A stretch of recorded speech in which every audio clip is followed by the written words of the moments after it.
Selamat pagi Bapak. Selamat pagi Bu. Dengan Bapak siapa? Muhammad Dafal Hakim. Bapak Muhammad Dafa. Bapak umur berapa Pak? 36 tahun. 36 tahun. Baik, saya cek sebentar ya Pak. Iya. Bapak Muhammad Dafa Hakim umur 36 tahun. Oke, saya tunjukkan ini sesuai dengan data Bapak. Oke, baik. Nah, Bapak ini pasien saya minggu kemarin ya Pak? Iya Bu. Nah, jadwal kali ini itu kita konsultasi dan juga edukasi terkait penyakit yang sedang Bapak alami sekarang. Nah, sebelum kita membahas lebih lanjut, saya di sini ingin bertanya, gimana sih perasaan Bapak ketika menerima hasil lab atau hasil uji kemarin? Boleh Bapak sharing sedikit tentang perasaan Bapak untuk saat ini agar saya bisa membantu juga dalam Bapak menghadapi penyakit yang Bapak alami sekarang. Jujur saja saya masih kaget. Saya nggak nyangka hasilnya positif. Ya, saya mengerti. Pasti semua orang yang ternyata menderita penyakit ini itu pasti semua orang itu bakalan kaget Pak, karena ini kan penyakit yang bisa dibilang yang memang serius gitu, yang mematikan gitu kalau tidak Bapak tangani dengan cepat. Nah, untung saja Bapak itu bisa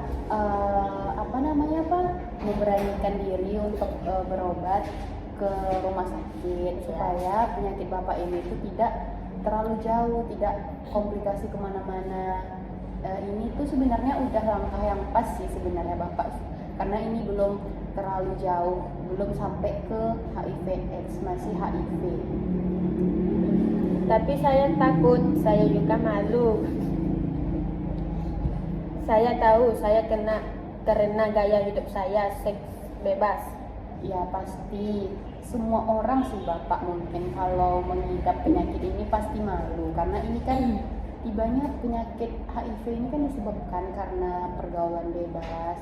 Itu kan karena emang perilaku kita sendiri. Nah, oleh karena itu, karena ini udah terlanjur ya Bapak, karena gimana pun itu Bapak tidak akan bisa membalikkan ini tuh seperti semula, seperti Bapak belum terjadi penyakit ini. Nah, maka dari itu, karena ini udah terlanjur nih, udah nggak bisa dong kita bilang harus mewaspadai atau mencegah, ya nggak bisa, kan ini udah Bapak udah terdaftar di lingkup penyakit ini gitu. Nah, makanya saran saya, kalau Bapak malu, ya udah Bapak nggak usah cerita ke orang-orang tentang penyakit yang Bapak alami sekarang. Nah, Bapak bisa berkonsultasi dengan saya aja, kayak siapa sih orang yang Bapak percaya, itu boleh Bapak cerita, misalnya keluarga, misalnya Bapak percaya sama keluarga dan Bapak itu nggak malu, Bapak boleh cerita, Bapak boleh sharing deh keluhan Bapak apa atau gimana ke keluarga yang Bapak percaya, yang keluarga tersebut itu nggak bikin Bapak itu malu. Nah, kalau misalkan nggak ada orang yang Bapak percaya untuk diajak cerita tentang penyakit Bapak ini, Bapak cukup simpan sendiri dan Bapak itu omonginnya ke saya. Jadi kita bakal adain terus sesi konsultasi, edukasi, biar penyembuhan Bapak itu lebih lebih baik gitu perkembangannya. Jadi Bapak itu enggak stres sendiri. Kalau Bapak itu diam terus kayak memendam sendiri, itu juga enggak baik untuk kondisi kesehatan Bapak, malah jadi itu bisa berdampak ke kesehatan Bapak yang lain. Misalnya karena Bapak banyak pikiran atau segala macam, itu lebih memperburuk kondisi kesehatan Bapak. Maka dari itu saran saya, Bapak tuh ya udah nggak usah malu, Bapak nggak usah ngomong ke siapa-siapa, Bapak cukup konsultasi sama saya biar kita cerita gimana sih kondisi Bapak setelah mengalami ini itu segala macam. Bapak boleh cerita ke saya aja. Saya benar-benar menyesal. Saya tidak pernah berpikir ini bisa terjadi. Nah, ya gitu ya Bapak. Karena semua manusia itu pasti bakal kayak gitu. Dia sebelum berdampak buruk pada dirinya sendiri, manusia itu tidak akan pernah puas. Nah, makanya Bapak kan udah terlanjur nih pergaulan bebas yang mengakibatkan Bapak itu terkena penyakit HIV. Nah, penyakit HIV ini kan adalah virus. Virus ini kan kita dapatkan dari banyak sih Pak faktornya. Yang pertama itu yang memang paling sering itu ya seks bebas. Nah terus juga ada nih jarum suntik, misalnya jarum suntik bekas atau tertusuk nih kita sama jarum suntik orang yang terkena HIV, itu juga bisa Pak. Nah kalau di sini itu kan Bapak kan memang pergaulan bebas kan Pak, Bapak memang bergonta-ganti pasangan. Nah untuk itu Bapak kan udah tahu nih dampak dari pergaulan bebas itu seperti apa. Nah untuk itu Bapak ini udah kena nih penyakit kayak gini. Nah Bapak udah tahu penyebabnya itu memang sangat-sangat berbahaya kayak gitu. Nah Bapak juga bisa mengingatkan orang-orang di lingkungan Bapak atau teman-teman Bapak yang kemarin. Pasti banyak ya Pak teman-teman Bapak juga kayak gitu. Sedikit. Iya, iya kan Pak? Iya. Pada dari itu mungkin teman-teman Bapak sekarang tuh mungkin udah ada juga tuh Pak yang terkena penyakit ini, cuman dia berpura-pura seolah-olah dia tuh nggak terkena apa-apa, mungkin dia masih menyembunyikan karena ya belum terlalu parah. Kalau di Bapak ini kan memang udah berdampak banget nih di kesehatan Bapak. Nah, nah untuk itu Bapak udah jelas banget kan Pak penjelasan saya tuh gimana. Nah baik Bapak, kemarin terakhir Bapak konsultasi itu Bapak dijelaskan nggak bagaimana pengobatan dari HIV ini? Sedikit, katanya harus minum tiap hari. Nah iya Bapak, nah ini tuh kan pengobatan HIV itu namanya tuh obat antiretroviral atau yang disebut dengan ARV. Nah ARV ini memang harus diminum setiap hari.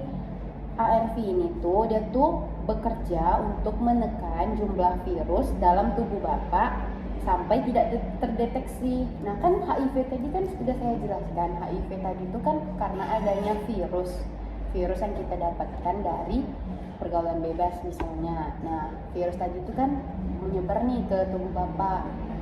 Nah virus tadi itu membuat imun tubuh Bapak itu menjadi lemah karena dia menekan imun ke virus tadi itu. Makanya adanya obat ARV ini atau antiretroviral. Nah dia tuh kan menekan jumlah virus dalam tubuh Bapak. Nah artinya daya tahan tubuh Bapak ini bisa tetap kuat. Karena kan tadi juga saya bilang nih virus tadi itu membuat imun Bapak itu menjadi lemah. Nah karena adanya ARV tadi itu bisa membuat daya tahan tubuh Bapak ini tetap kuat gitu. Jadi nggak melemah. Terus resiko menularnya ke orang lain juga sangat kecil virus tadi ini. Dan juga bisa dibilang nol sih Pak, bahkan hampir nol sih kalau memang pengobatannya itu sempurna kayak gitu. Jika pengobatannya sempurna dan minum obatnya ini rutin sampai hasilnya itu tidak terdeteksi, maka dari itu Bapak memang harus selalu konsultasi. Selama pengobatan ini Bapak tidak boleh terputus dengan rumah sakit ini. Maka saya akan itu menjadwalkan terus. Makanya saya harus mengingatkan Bapak terus gimana biar Bapak ini udah capek-capek nih minum ARV-nya setiap hari, tapi ada masanya tuh Bapak lupa atau gimana kayak gitu. Nah akhirnya ya nggak sempurna dong pengobatannya gitu. Nanti mulai lagi dong dari awal gitu. Makanya Bapak betul-betul pengen sembuh kan. Nah makanya Bapak harus mengikuti peraturan dari dokter. Apakah saya harus minum obat seumur hidup? Kalau untuk saat ini iya Pak, karena kan Bapak belum terbebas nih dari virus HIV ini. Tapi kabar baiknya itu ARV ini sekarang sudah sangat efektif dan minim efek sampingnya Pak, walaupun Bapak itu minumnya setiap hari gitu. Terus banyak kok pasien bisa hidup puluhan tahun dengan HIV selama disiplin sama minum obat gitu. Kayak orang kan bilang kalau udah terkena HIV ini mematikan gitu, kayak hidupnya nggak lama kayak gitu kan. Nah sebenarnya enggak juga sih Pak gitu. Itu tuh bisa terjadi kayak memang orang bilang kayak cepat ini nggak lama nih umurnya kayak gitu. Itu tuh sebenarnya enggak Pak gitu kan. Kalau Bapak ngebiarin penyakit ini tuh berlarut-larut ya memang kematian ujungnya gitu. Nah, bapak udah tahu nih bapak HIV, bapak udah tahu bapak pergaulan bebas, tapi bapak tetap melanjutkan gitu. Nah, sampailah ke komplikasi yang namanya tuh HIV AIDS. Nah, kalau udah HIV AIDS ini tuh memang udah nggak bisa disembuhkan Pak, dengan ARV pun nggak bisa disembuhkan. Nah, memang ya ujung-ujungnya tuh kematian gitu. Nah, untung aja bapak ini masih HIV, bapak tuh cepat datang ke vaskes terdekat dari rumah bapak. Nah, ini kan kita juga dekat nih jaraknya rumah bapak ke rumah sakit ini. Nah, bapak tuh janganlah malas-malas untuk konsultasi. Nah, bapak rajin-rajin aja ke sini gitu. Nah, gimana bapak? Saya juga bingung harus bilang apa ke pasangan saya sekarang. Kita bahas pasangan nih bapak. Nah, bapak kan di status identitasnya belum menikah ya pak ya.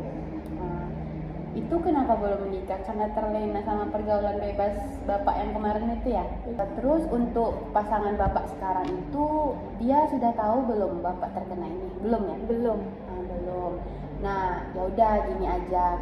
Bapak nggak usah kasih tahu ke dia dulu, karena saya ngerti kok pasti bapak malu takut ditinggal sama pasangan bapak, apalagi di umur segini pasti bapak pengen ke jenjang yang lebih serius seperti pernikahan kan pak ya. Nah, menurut saya sekarang bapak itu fokus aja dulu sama kesembuhan bapak. Nah, bapak tuh juga bisa nih jaga jarak dulu deh sama pasangannya biar pasangannya itu ini nggak tertular gitu. Nah, bapak fokus sama pengobatan bapak. Nah, setelah bapak memang sudah dideteksi oleh dokter kalau bapak itu virus yang di dalam tubuhnya itu sudah tidak terdeteksi, nah bapak ini bapak baru bisa deh kayak bapak mau nikah atau gimana gitu. Tapi sebaiknya sih bapak jujur gitu misalnya, tapi itu pas sudah bapak sembuh gitu, nanti bapak jujur aja, kemarin saya gini misalnya kayak gitu. Nah, kalau memang dia masih nerima, karena kan bapak udah sembuh nih, kalau dia memang masih nerima ya udah lanjutin aja gitu. Apa saya masih bisa menikah dan punya anak? Bisa bapak, banyak kok orang-orang yang sembuh karena HIV ini ya. Kalau dia udah sembuh ya dia bisa dong menikah, dia bisa dong punya anak, dia bisa dong berhubungan seks lagi, karena kan dia udah nggak ada virus, jadi dia tuh nggak akan membawa virus ini ke orang lain, dia nggak akan menularkan gitu. Kecuali bapak nih sekarang udah tahu nih bapak HIV, nah bapak nih punya pasangan nih, nah terus bapak nikah lah sama dia. Nah, pasangan bapak nih masih udah apa namanya itu pak, belum terkena apa-apa gitu. Nah, tiba-tiba bapak menularkan virus sama istri bapak, ya itu ya nggak boleh lah, nanti istri bapaknya juga pasti kena. Nah, istri bapak juga kena, nah tetap dilanjutkan, bapak punya anak, ya anak bapak juga positif HIV kayak gitu. Makanya saran saya sekarang bapak tuh fokus aja dulu sama kesembuhan bapak, fokus sama diri sendiri dulu, setelah itu baru deh ke pasangan, ke keluarga kayak gitu. Tetap bisa kok pak punya anak, misalnya bapak nih udah rutin kan menjalani pengobatannya, terus juga udah dideteksi sama dokter virus yang ada di dalam tubuh bapak itu sudah tidak terdeteksi lagi. Nah, bapak bisa kok berhubungan lagi, bapak bisa kok mempunyai anak, dan juga bisa kok sehat kayak gitu, karena kan virus sama di tubuh bapak ini udah nggak ada gitu. Gimana bapak? Saya ingin berubah, saya tidak mau menyia-nyiakan hidup saya lagi. Bapak berjanji kan mau berubah? Iya. Nah, bapak dengerin apa yang saya bilang. Nah, bapak juga tanamkan nih di pikiran bapak memang harus berubah. Untuk sekarang ini bapak harus fokus sama diri bapak sendiri, sama kesehatan bapak sendiri. Nah, besok kalau bapak udah sembuh, nah bapak memang iya ya harus berubah. Nah, jangan bapak sepelein. Nah, misalnya bapak sembuh nih dari HIV, terus bapak ulangi lagi kerjaan bapak yang sebelumnya, pergaulan bebas segala macam, ya nggak boleh bapak kayak gitu, nggak boleh. Nah, makanya bapak tuh harus bertekad untuk sembuh, harus berjuang untuk sembuh, harus rutin konsultasi, rutin minum obat. Nah, jadi kan kalau bapak udah sembuh, hidup juga tenang, bisa punya pasangan, bisa punya keluarga kayak gitu. Gimana bapak? Apakah ada lagi yang ingin bapak tanyakan sama saya? Saya siap mendengarkan keluhan bapak. Bagaimana bapak? Terima kasih Bu, saya benar-benar merasa sedikit lebih tenang sekarang. Sama-sama bapak, alhamdulillah kalau bapak merasa sedikit lebih tenang. Jadi bapak tuh nggak stres, jadi penyakitnya tuh nggak bertambah kayak gitu. Bapak harus fokus aja sama HIV. saya pastikan kalau Bapak betul-betul berobat, betul-betul rajin konsultasi dan mendengarkan edukasi, insya Allah Bapak bakal sembuh. Bapak harus yakin sama kesembuhan Bapak, karena kesembuhan kita sendiri itu juga Pak, berdampak sama pikiran kita. Kalau kita berpikir kita bakal sembuh, pasti kok bakal sembuh penyakit itu. Tapi kalau kita berpikir yang aneh-aneh, ya itulah Pak, kita bisa jadi stres atau segala macam, nggak bisa tidur kayak gitu. Nah, untuk saat ini sudah baik ya Pak? Udah. Oke. Ya udah, untuk itu Bapak harus rajin ya minum obatnya setiap hari, harus sesuai petunjuk resep dari dokter yang kemarin ya. Iya, Bu. Nah, oke. Atau ada lagi yang ingin ditanyakan Pak? Enggak ada. Ya udah, kita akhiri deh Pak edukasi atau konsultasi di pagi hari ini. Nah, nanti saya buatkan jadwal lagi, Bapak bisa datang lagi ke sini. Oke? Oke. Oke. Silakan Bapak, sama-sama Bapak.